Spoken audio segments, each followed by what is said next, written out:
property of their house. Donald Trump issues station usually stays on the ground, but how much is the air really worth? It's no secret, real estate in Metro Vancouver isn't cheap.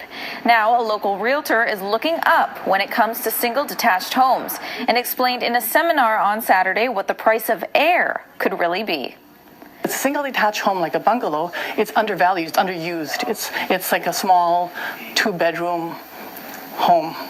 So we need to find out how to maximize. And sometimes you can build, you can tear down and build. You can also have a secondary suite like a laneway home or an infill. You can also subdivide and have a duplex on your property if zoning will allow.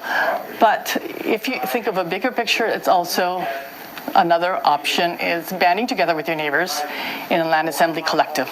And getting together and selling their homes as a group is what Alita Russell and her husband are hoping to do with their neighbors in Richmond.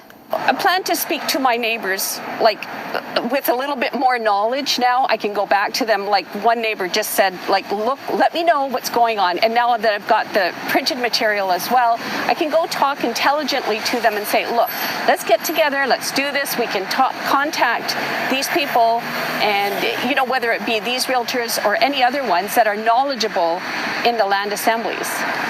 And if your property isn't allowed to be demolished because it's a heritage site, you may actually be able to sell the space above you. These are heritage homes, and there's an overhang. Developers here have purchased the airspace rights of that heritage building.